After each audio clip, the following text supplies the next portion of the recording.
The crystal chandeliers cast rainbow patterns across the polished marble floors of the Grand Hall. Thousands of beings from across the galaxy filled the massive space, their varied forms creating a living tapestry of colors, shapes, and sizes. Some floated on anti-gravity platforms, others walked on multiple legs, and a few even existed as pure energy contained in special suits. Princess Hei-Yun stood at the top of the ceremonial stairs, her silver scales catching and reflecting light in mesmerizing patterns. Unlike many of her species who chose to modify their appearances, she maintained her natural form, tall and graceful, with iridescent scales that shifted from silver to pale blue depending on the light. Her large, almond-shaped eyes were deep purple, a rare trait even among the stellar dynasty. The announcement of her mate selection ceremony had sent ripples through the galaxy. Hei-Yun wasn't just any princess. She was the heir to the Galactic Confederation's most influential family. Her telepathic abilities were said to be the strongest in 10 generations, and her beauty had inspired poetry across 1,000 worlds. Ambassador Q1, the master of ceremonies, raised his ceremonial staff. The quiet hum of conversations died down as he spoke, his voice enhanced by the hall's acoustics. "Today marks the beginning of the traditional selection," he announced. "For the next 3 cycles, Princess Hei-Yun will evaluate potential mates from all corners of our great confederation." In the crowd, various dignitaries adjusted their formal attire. Some had spent fortunes on genetic modifications to appear more appealing. Others wore devices that projected fields of pleasant emotions, hoping to influence the princess's telepathic senses. Hei-Yun noticed these attempts and kept her face carefully neutral. She had spent years training to control her abilities, to filter out the constant bombardment of thoughts and emotions from those around her. Today, those skills were being tested to their limit. The first suitor approached. Prince Min-Ki of the Quantum Realms. His skin glowed with embedded quantum particles, a display of his people's mastery over subatomic forces. "Your Highness," he began, his voice smooth and practiced, "I bring you the keys to 1,000 quantum worlds." Hei-Yun could read his surface thoughts easily. Ambition, calculation, and a deep-seated belief in his own superiority swirled in his mind. She smiled politely and nodded, but her heart remained unmoved. More suitors followed. Admiral Jun-Ho offered command of the largest fleet in the Outer Rim. Trade Minister Yun-Gai promised economic dominion over 3 spiral arms of the galaxy. Each brought increasingly extravagant gifts and promises. From her position, Hei-Yun observed the gathered crowds. Some were genuinely fascinated by the ceremony, others plotted political advantages, and many simply wanted to witness this historic event. The combined weight of their thoughts and emotions pressed against her mental shields like a psychic tide. Her father, Emperor Du-Hyun, watched from his private balcony. His thoughts reached out to her, gentle and concerned. "Remember, daughter," his mental voice whispered, "this choice will affect not just you, but the future of our people." Hei-Yun straightened her shoulders. She knew her duty, but something felt missing. Despite all the power, wealth, and influence being offered, not one suitor had thought to ask what she wanted. Their minds were full of what they would gain, how they would use her position, what advantages they could secure. As the day progressed, she maintained her diplomatic smile while inwardly sighing. The ceremony would last 3 more days, and already she felt exhausted. Somewhere in this vast gathering, she hoped, there might be someone who saw her as more than a prize to be won. The sun began to set, casting long shadows through the hall's crystal windows. Ambassador Q1 announced the end of the first day's proceedings. As the crowds began to disperse, Hei-Yun caught a glimpse of someone different, a human server carrying refreshments. Unlike everyone else, his mind was completely closed to her, a blank space in the sea of thoughts. For the first time that day, her diplomatic smile was replaced by one of genuine curiosity. Perhaps the next few days would be more interesting than she had anticipated. Jae-Ho Park wiped his sweaty palms on his standard-issue server's uniform, trying to calm his nerves. The massive hall of the Galactic Confederation dwarfed anything he had ever seen on Earth. Crystal spires stretched hundreds of meters into the air, and alien beings of every imaginable form filled the space with a cacophony of languages and sounds. As a diplomatic intern from Earth, his presence here was almost an accident. When the Confederation had requested service staff for the princess's mate selection ceremony, Earth's diplomatic corps had scrambled to send anyone they could. Jiho, being the newest intern, had drawn the short straw. Remember, his supervisor had told him, "You're here to observe and serve. Nothing more. Humans are considered barely more than clever animals by most species here." The warning had been unnecessary. Jiho had no illusions about his place in this gathering of galactic elite. He navigated through the crowd with careful precision, balancing a tray of various alien refreshments. Some drinks glowed with bioluminescence, others floated above their containers in defiance of gravity. Jiho had memorized which species could safely consume which beverages, determined not to cause an interstellar incident through incorrect service. A group of crystalline beings from the Andromeda galaxy drifted past, their bodies chiming softly as they moved. Jiho smoothly adjusted his path to avoid their resonance field, which could shatter his serving glasses. 3 years of diplomatic training had taught him the basics of alien etiquette, even if he couldn't hope to master it all. As he worked, Jiho couldn't help but observe the other attendees. Merchant princes from the Outer Rim wore robes woven from starlight. Military commanders of the Neural Collective displayed their rank through complex patterns of bioelectric discharge. Every being present seemed to radiate power and importance. Then there was Princess Heiyun. Jiho caught glimpses of her throughout the day as she received suitors. Her silver scales seemed to capture and release light in impossible ways, and her presence commanded attention without effort. Unlike the others, who wore their power like heavy cloaks, hers seemed as natural as breathing. What surprised Jiho most was how different she appeared from the official broadcasts. In person, when she thought no one was watching, her expression would shift from diplomatic polish to something more tired, human, almost, despite her alien appearance. He noticed that she maintained careful distance from most beings, especially those trying to get closest to her. Jiho had read about her species' telepathic abilities. Perhaps the press of so many minds was overwhelming. Throughout the day, Jiho focused on his tasks with quiet efficiency. When a Neptunian delegate spilled their drink, he cleaned it up without fuss. When 2 rival Trade Federation representatives nearly came to blows, he smoothly inserted himself between them with offers of fresh beverages, diffusing the tension without drawing attention.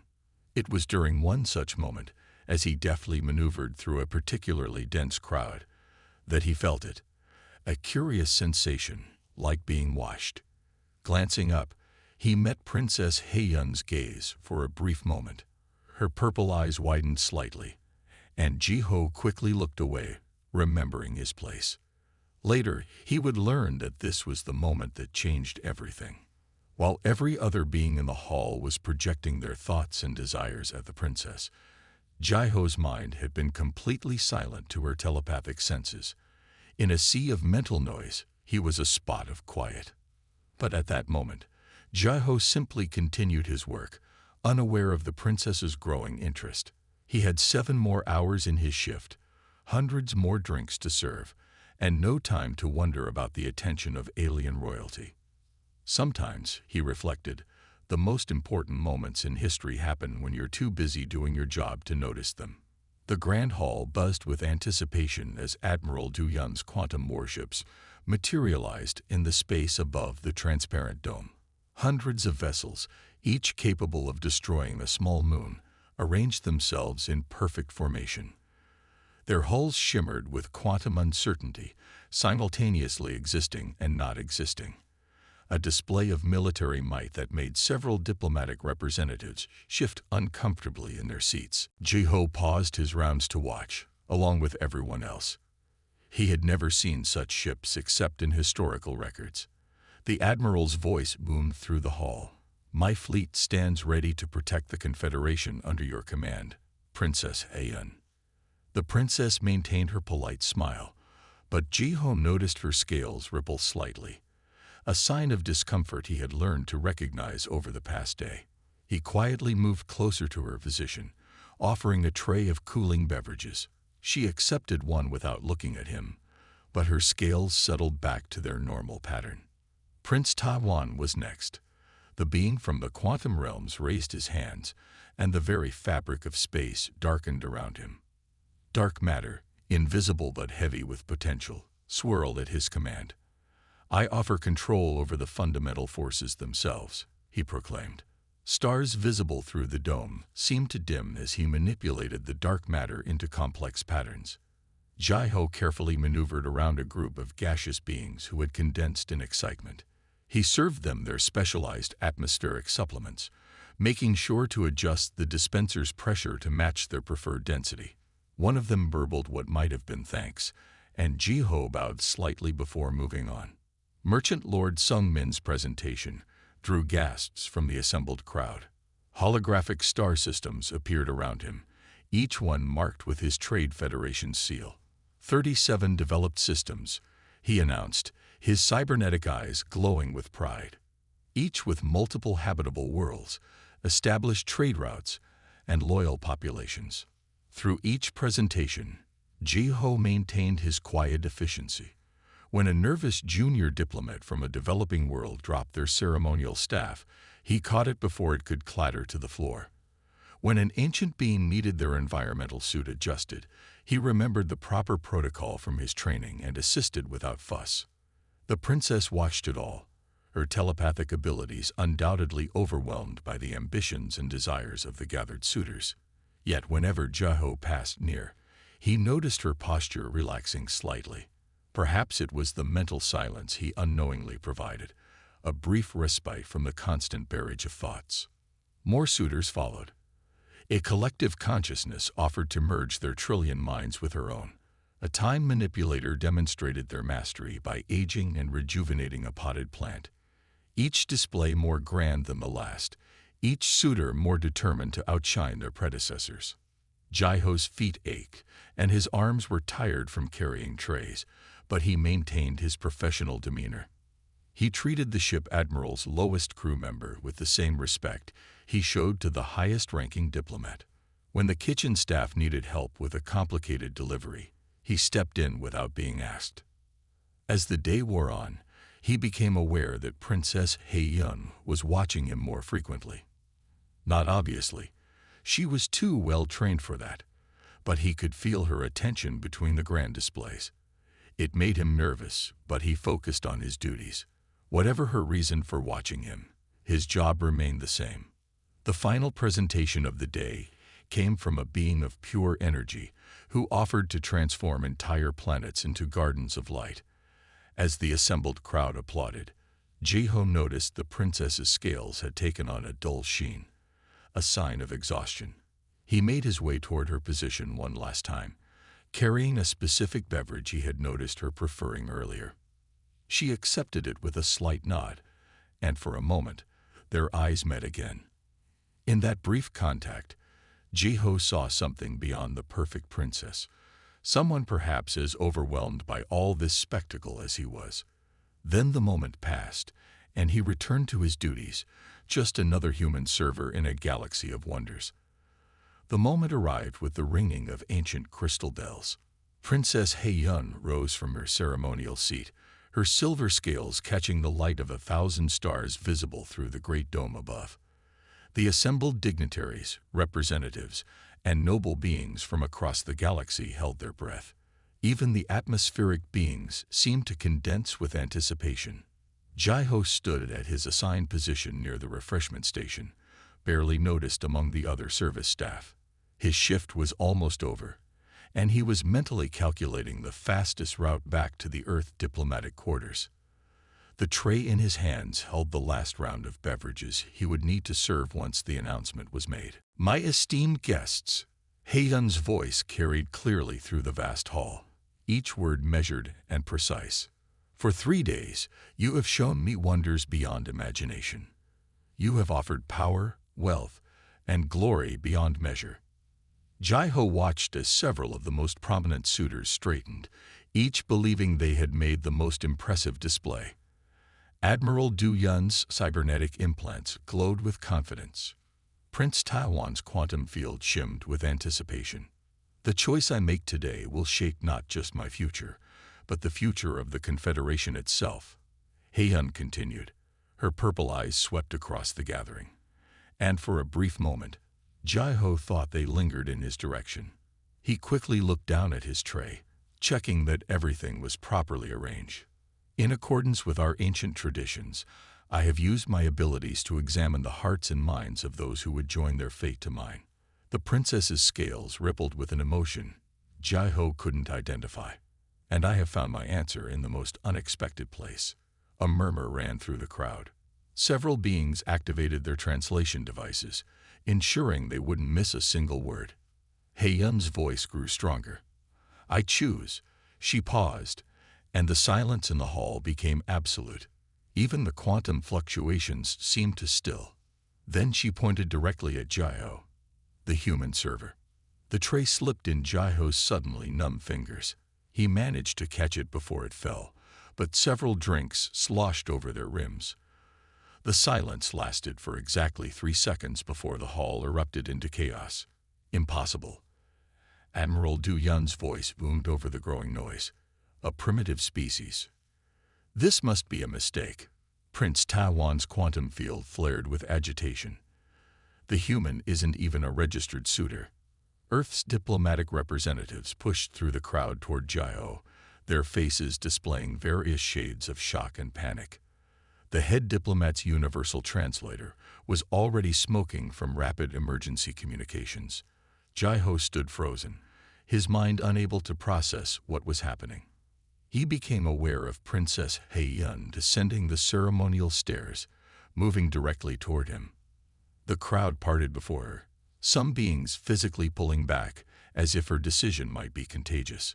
Jai-Ho Park, she said his name perfectly, without need of translation. Will you accept? 1,000 alien eyes focused on him. Jai-Ho opened his mouth, closed it, then looked down at his serving tray as if it might offer some guidance. I'm just a server, he managed to say. He-Yun's scales rippled with what might have been amusement. You are far more than that. You are the only being in this hall whose thoughts I cannot read, whose actions speak louder than any projected intentions. The Confederation's emergency response team was already mobilizing. Diplomatic channels across the galaxy lit up with urgent communications. Someone in the Earth delegation was having what appeared to be a nervous breakdown. This is unprecedented. Ambassador Q1's voice cut through the chaos. Your Highness, the diplomatic implications alone are precisely why this choice is correct.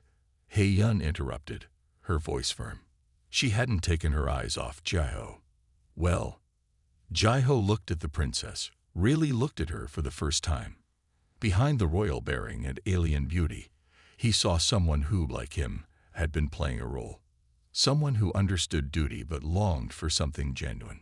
He carefully set down his serving tray. I accept, he said quietly, knowing those 2 words would change not just his life, but the course of human history. The chaos in the hall reached new levels. Several energy beings had to be contained before their agitation caused power surges. But through it all, He-Yun smiled, not her diplomatic smile, but a real one that made her scales shimmer like starlight. The private chambers of Princess He-Yun were nothing like Jai-Ho had imagined. Instead of the expected grandeur, the room was surprisingly simple.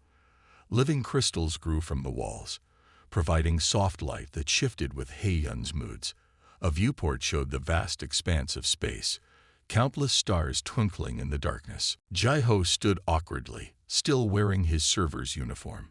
The events of the past hour felt surreal. Security teams had rushed them here after the announcement, while diplomatic chaos erupted behind them. He watched as He-Yun deactivated several privacy fields, her scales shifting to a more relaxed pattern. You must have questions, she said, gesturing for him to sit in one of the hovering chairs. The furniture adjusted itself automatically to support human physiology. Thousands, Jai-Ho admitted, carefully lowering himself into the chair. But mainly, why me? I'm not even supposed to be here. I'm just an intern who got picked to serve drinks. Hei-yun's scales rippled with what he was learning to recognize as amusement. That's exactly why I chose you. She moved to a crystalline table where a selection of beverages materialized. Would you like something to drink? And please, not as a server this time, as my guest. Jai-Ho nodded, and she selected 2 containers. Tell me, she continued, what do you know about my species' telepathic abilities? Only what's in the diplomatic briefings, he replied. Your people can read thoughts and emotions, especially from nearby beings. It's why most species maintain mental shields during negotiations. Yes, Hei-yun said, passing him a drink that glowed softly blue. But humans are different. You have no shields, no telepathic defenses at all. And yet, she paused, her purple eyes studying him intently. I cannot read you. Any of you. Humans are completely closed to our abilities. Jai-Ho nearly dropped his drink. Is that bad? Her laugh was unexpected, musical and genuine, nothing like her formal court responses. Bad? It's wonderful. Do you know what it's like to spend your entire life hearing everyone's thoughts? Every calculation, every scheme, every hidden motive. She gestured at the door. Take Admiral Du Yun. His thoughts showed plans to use my position to start a military expansion. Prince Taiwan. He wanted to experiment on my genetic code to enhance his people's abilities. Even the ones who claimed to offer love were projecting manufactured emotions, carefully calculated to appeal to me. But I couldn't hear your thoughts at all. She continued, her scales shifting to a deeper silver. Instead, I had to watch your actions, how you treated everyone equally, from the highest noble to the lowest worker. How you solved problems quietly, without seeking attention or reward. How you noticed when I was overwhelmed and brought me the exact drink I needed, not because you wanted anything, but simply because it was kind. Jai-Ho felt his face warm. I was just doing my job. Exactly. Hei-yun moved closer, her excitement making the living crystals pulse brighter. Every other being in that hall was trying to impress me. You were just being yourself. Do you know how rare that is? How precious? She turned to look out at the stars. My position requires me to make a political match. Someone to help lead the Confederation into the future. Everyone expected me to choose based on power or influence. A smile played across her face. But what better way to lead than with genuine kindness and quiet competence? But I don't know anything about leading a confederation, Jai-Ho protested. I can barely navigate the diplomatic protocols for serving drinks.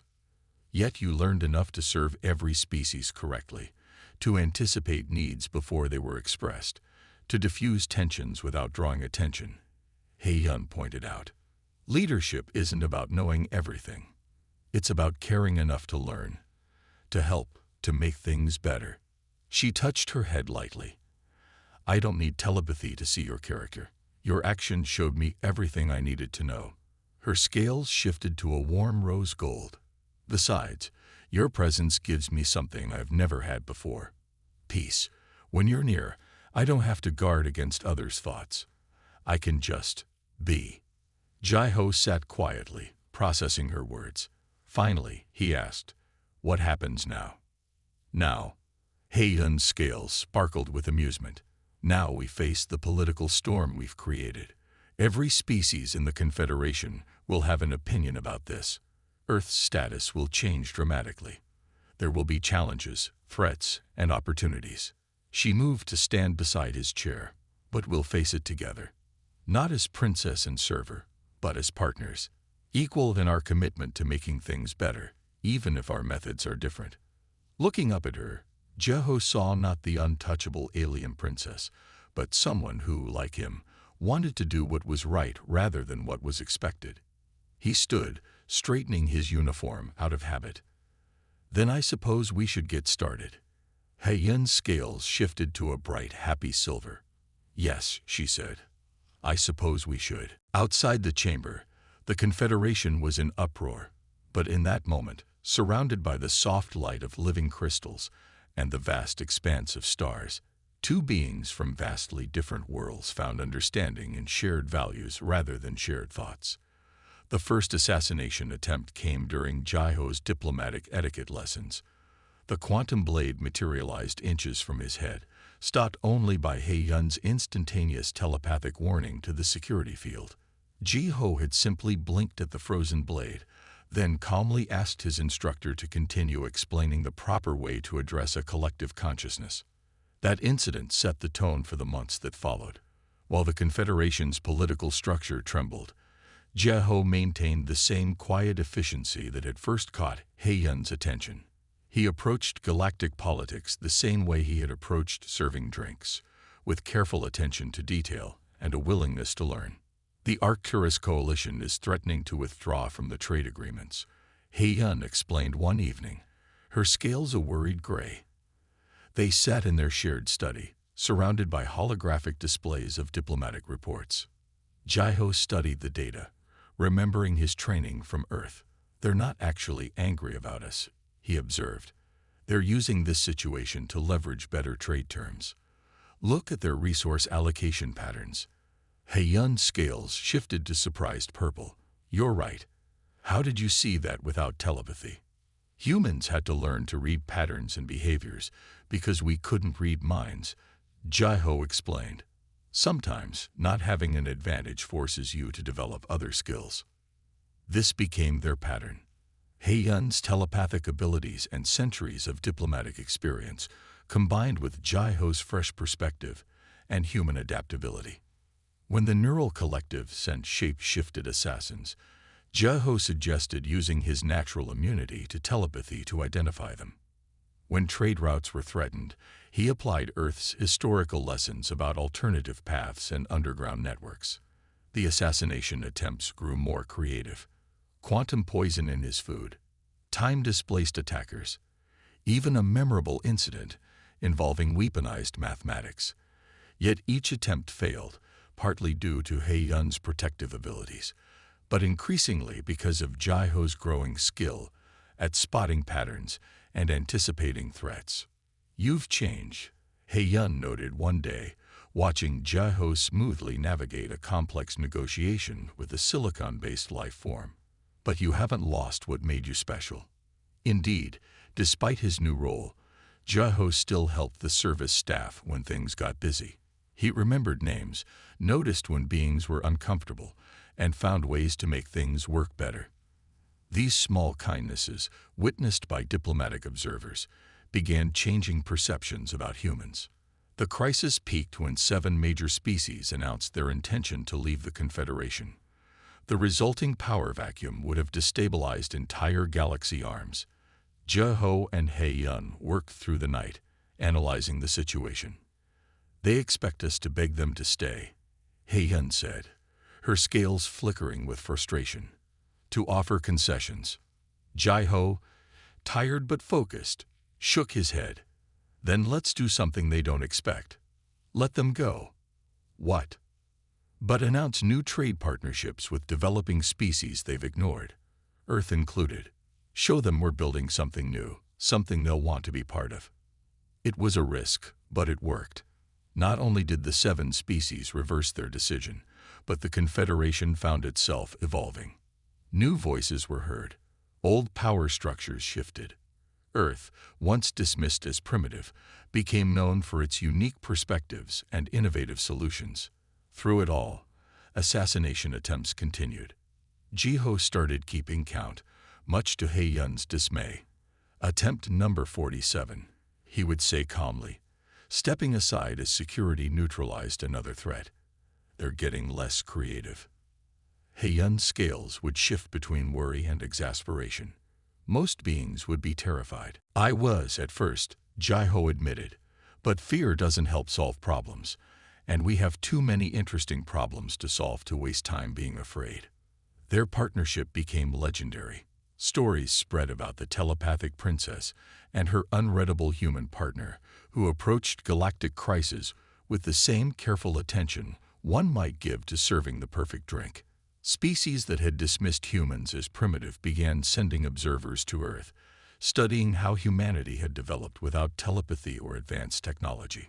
One evening, after averting yet another diplomatic crisis and surviving yet another assassination attempt, He-Yun found Ji-Ho in their study, teaching a young server the proper way to handle atmospheric beverages.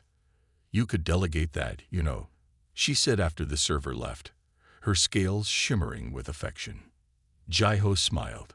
"Some things are worth doing personally. It's how we got here, after all." He-Yun's scales shifted to the warm silver that indicated happiness. Outside their window, the galaxy spun on, full of challenges and threats and possibilities. But in that moment, watching Ji-Ho organize serving protocols with the same care he gave to diplomatic treaties, she knew they would face it all together. The assassins would keep coming. The political challenges would continue. But with each crisis, their partnership grew stronger, proving that sometimes the greatest strength comes not from power or technology, but from simply being willing to learn, to help, and to face each challenge with quiet determination. The diplomatic hall where Ji-Ho had once served drinks now hosted the largest gathering of species in Confederation history. 5 years had passed since his unexpected selection, and the galaxy had changed in ways no one could have predicted. He-Yun stood at his side, her scales shimmering with pride as they watched representatives from 200 newly admitted species take their seats. "Remember your first day here?" she whispered, her scales rippling with amusement. "You were so careful not to spill anything." Ji-Ho smiled, adjusting his formal robes. No longer a server's uniform, but still designed for comfort and efficiency. "I still am. Some habits are worth keeping." The changes they had brought to the Confederation spread like ripples in a cosmic pond. Their partnership had started a revolution, not with weapons or technology, but with a simple idea. Genuine connection transcended all barriers. Earth, once dismissed as a primitive backwater, now hosted the Confederation's first school of non-telepathic diplomacy. Species that had relied solely on technological or telepathic advantages learned human methods of observation, empathy, and adaptation. The ability to work without telepathic connections became as valued as the ability to read minds. The Quantum Collective is requesting permission to establish their first embassy on Earth, Ji-Ho mentioned, reviewing reports on his neural interface, one of the few technological upgrades he had accepted. They're particularly interested in human music. He-Yun's scales shifted to thoughtful blue. Who would have imagined? 5 years ago, they wouldn't even acknowledge human achievements. Indeed, humanity's rise in the Confederation had been unprecedented, not through military might or advanced technology, but through their ability to bridge gaps, find common ground, and adapt to new challenges. Human diplomatic techniques, developed over millennia without telepathy, proved invaluable in negotiations between vastly different species. The assassination attempts had finally stopped last year, after the 49th try ended with Ji-Ho calmly talking the assassin into accepting a position as a cross-cultural advisor instead. The story had become legend in diplomatic circles. The new trade routes through the Orion Arm are stabilizing. He-Yun noted, her telepathic ability sensing the general satisfaction among the gathered representatives. The human suggestion to include smaller species in major trade decisions has increased efficiency by 40%. Ji-Ho nodded, remembering his early days as a server, how he had learned to anticipate needs and solve problems before they grew too large. The same principles now guided Confederation policy, creating a more inclusive and stable galactic community. Their personal partnership had evolved as well. He-Yun had learned to find peace in the telepathic silence Ji-Ho provided, while he had grown comfortable with her ability to sense others' thoughts. They balanced each other, her ancient wisdom and his fresh perspective, her telepathic insights and his human intuition. The ceremony began, marking the official recognition of new diplomatic protocols that incorporated both telepathic and non-telepathic methods. Jeho watched as species that once would have never cooperated now worked together seamlessly, using techniques that combine the best of all their abilities. We're receiving requests from 17 more species for membership consideration, Heian whispered, her scales flickering with joy. Most of them previously rejected Confederation contact. They see something worth being part of now, Jeho replied softly. Not an empire of power, but a community of equals. The changes weren't just political. Cultural exchange had flourished. Human art now hung in galleries across the galaxy, valued for its ability to convey emotion without telepathic enhancement. Alien music incorporated human harmonies, creating new forms of expression that crossed species boundaries. As the ceremony concluded, Jeho noticed a young human server carefully managing the refreshments, just as he once had. The server caught his eye and straightened proudly. Now, such positions were seen as the first step in diplomatic training, not mere service roles. "Shall we greet our guests?" Heian asked, her scales shifting to formal silver. But there was warmth in her voice, genuine pleasure in the connections they would make. Together, they'd moved through the crowd. Jeho still carried himself with the careful attention of a server, noting needs and solving problems before they arose. Heian's telepathic abilities complemented his observations, creating a seamless approach to diplomacy that had become the new standard. The galaxy continued to change. New challenges would arise, new problems would need solving. But the foundation they had built, one of genuine connection, mutual respect, and the understanding that true strength comes in many forms, would endure. As they worked their way through the diplomatic gathering, Jeho caught sight of their reflection in the grand windows, an alien princess with shimmering scales and a former human server, who together had reshaped a galaxy not through force or power, but through understanding and connection. "Ready for whatever comes next?" Heian asked, her scales showing the private pattern of affection she reserved just for him. Jeho smiled, thinking of all the distance they had covered from that first day with the serving tray. "Always," he replied, "one step at a time, just like everything else." And in the vast expanse of space visible through the windows, countless stars twinkled, each one holding new possibilities for this partnership that had broken all the rules and created something better in their place.